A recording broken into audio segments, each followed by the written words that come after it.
এখন আমরা পুরা in full swing we are working, এবং law and order very good ইনশাল্লাহ। আপনারা একটা দুইটা বিচ্ছিন্ন ঘটনা ছাড়া বড় কোনো ঘটনা বলতে পারবেন না। একটি সিগনিফিক্যান্ট ঘটনা 2 দিন আগে হয়েছে উত্তরাতে, যেটা ফেসবুকে ভাইরাল হয়েছে। ওখানে 5 জন টঙ্গী থেকে এসে কিশোর গ্যাং বা এই ধরনের এরা করছে। ওই 5 জনই আপনারা কালকে আমরা মিডিয়াতে দিয়েছি, 5 জনকেই অ্যারেস্ট করা হয়েছে, সন্ত্রাস দমনে মামলা নেওয়া হয়েছে।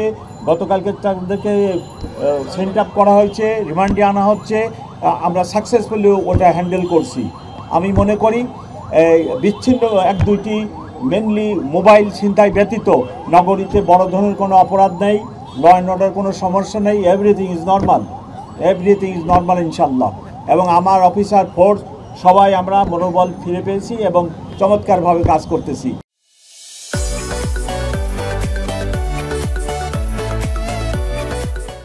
ঢাকাতে প্রতি বছরের ন্যায় শহীদ মিনারে একই ধরনের নিরাপত্তা ব্যবস্থা আয়োজন করা হয়েছে। কয়েক স্তরে আমরা নিরাপত্তা ব্যবস্থার আয়োজন করেছি। প্রতিবারের ন্যায় এবারও প্রথমে ভিভিআইপিগণ, পরে ভিআইপি এবং তারপরে জনসাধারণ পুষ্পমাল্য অর্পণ করবেন। আমরা আনুমানিক একটি সময় নির্ধারণ করেছি, রাত্র 12:40 জনসাধারণের জন্য পলাশী প্রান্ত থেকে অর্থাৎ পশ্চিম পাশ থেকে বেদিতে প্রবেশের জন্য উন্মুক্ত করে দেওয়া হবে। আমরা সকলকে অনুরোধ করব, যেনারা রাত্রে আসবেন ওনারা যেন আমাদের অনুরোধে সাড়া দিয়ে রাত্র 12:40 দিকে আসেন। এবং আমি সকলকে অনুরোধ করব, সবাই যেন বেদিতে পুষ্পমাল্য দেওয়ার সময় যথাযথ শৃঙ্খলা মেনে চলেন। কোনো এক সময়ে সাধারণ মানুষের সমাগম এবং প্রবেশ অনেক ভিড় হয়। এই ভিড়ের মধ্যে যেন কোনো দুর্ঘটনা না হয়, আমরা তার জন্য সচেতন থাকব। কিন্তু পাশাপাশি যিনারা আসবেন তাদের প্রতি বিনীত অনুরোধ, ওনারা যেন নিজেদের নিরাপত্তা, ওনাদের মোবাইল, মানি ব্যাগ এবং অন্যান্য ভ্যালুয়েবলস যা থাকবে সেগুলোর দিকে সতর্ক দৃষ্টি রাখেন। নিরাপত্তা ব্যবস্থা 3-4 স্তরে নেওয়া হয়েছে এবং আজকে সন্ধ্যায় প্রথমে 5টায় এবং পরবর্তীতে রাত্র 8টায় ঢাকা মেট্রোপলিটন পুলিশের অফিসার এবং ফোর্স নিয়োজিত থাকবে এবং আগামীকাল বেলা 2টা পর্যন্ত আমাদের ফোর্স এবং অফিসাররা পুরো এলাকার নিরাপত্তার দায়িত্বে থাকবেন। এখন পর্যন্ত আমরা নিরাপত্তা সংক্রান্ত কোনো আশঙ্কা দেখি না।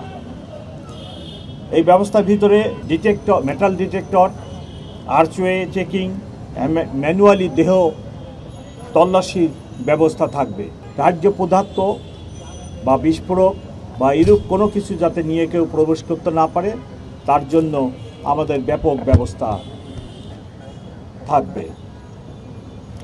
আপনারা জানেন প্রচুর লোক সমাগম হয়, সেই জন্য সবাইকে ধৈর্য ধারণ করতে হবে। সাথে সাথে শহীদ মিনারের চতুর্পাশে 1 কিলোমিটার রেডিয়াসের ভিতরে আমাদের বিভিন্ন মোবাইল টিম সতর্ক অবস্থায় নিরাপত্তা ব্যবস্থা নিশ্চিত করবে। সাথে সাথে এই ব্যবস্থার সাথে ট্রাফিক ব্যবস্থাও সংযুক্ত আছে। আমরা ট্রাফিক ব্যবস্থা নিয়ন্ত্রণের জন্য একটি প্রোগ্রাম করেছি। এই প্রোগ্রামটি ঢাকা বিশ্ববিদ্যালয়ের, এবং আমরা ওনাদেরকে সাহায্য সহযোগিতা করছি। আমি যতদূর জানি এখানে র্যাবেরও যথেষ্ট ডিপ্লয়মেন্ট থাকবে, এবং তারা এবং আমরা উভয়ের সমন্বয় করে সমগ্র নিরাপত্তা ব্যবস্থা সাজিয়েছি। যেনারা যে সমস্ত শীর্ষ সন্ত্রাসী জামিনে আছে তাদের এরিয়া অফ ক্রাইম বা এরিয়া অফ অপারেশন এক জিনিস, আর শহীদ মিনারের পুষ্পমাল্য অর্পণ ভিন্ন জিনিস। এখানে তো তাদের কোনো ইন্টারেস্ট নেই, জঙ্গি আশঙ্কা নেই, জঙ্গির সেরকম কিছু নেই। তবে শীর্ষ সন্ত্রাসীদের ইন্টারেস্ট ভিন্ন ক্ষেত্রে, তারা চাঁদা আদায়, টোল কালেকশন, এটা সেটা, ওই দিকে তাদের ইন্টারেস্ট, এদিকে তাদের ইন্টারেস্ট নেই। তো সেই দৃষ্টি থেকে আমি বলতে পারি যে তাদের এখানে তো কোনো অপারেশন বা ওইরকম ইন্টারেস্ট নেই, সেটা তারা এখানে আমি মনে করি না। এবং তারা যারা বাইরে আছে আমরা জানি, তাদেরকেও আমরা চেস করতেছি, তারা কনফেশনের ভিতরেই আছে। একেবারে যে তারা ফ্রি অপারেশন বা ফ্রি কিছু করতে পারছে এমনটি নয়। আমি রিকোয়েস্ট করছি যে ভিভিআইপি এবং ভিআইপি ওনাদের বিদায়ের পরে আমি ঢাকাবাসীকে আসার অনুরোধ করতেছি, এবং তার জন্য আমি একটা সময় নির্ধারণ করে দিয়েছি যে আমরা অ্যাপ্রক্সিমেটলি মনে করতেছি যে 12:40-45 এই সময়ের ভিতরে মাননীয় ভিভিআইপি মহামান্য প্রেসিডেন্ট এবং মাননীয় চিফ অ্যাডভাইজার, উপদেষ্টা মণ্ডলী, ডিপ্লোমেট, অন্যান্য ভিআইপি সবার এই কার্যটি শেষ হয়ে যাবে। তারপরে জনসাধারণের জন্য উন্মুক্ত করা হবে। এই জন্য আমি সকলকে আবার অনুরোধ করতেছি, ঢাকাবাসীকে অনুরোধ করতেছি, ওনারা যেন এই সময়টা একটু মেনে আসেন, তাহলে ওনাদেরও কষ্ট কম হবে।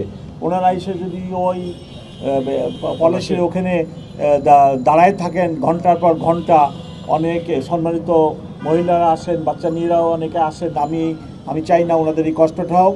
আমি আপনাদের মাধ্যমে রিকোয়েস্ট করি ওনারা যেন এই সময়টা একটু মেনে আসেন, তাহলে ওনাদেরও কষ্ট কম হবে, গ্যাদারিংটাও কম হবে, সব দিক দিয়ে আমরা এই ইভেন্টের নিরাপত্তা ব্যবস্থা দিতে সক্ষম হবে।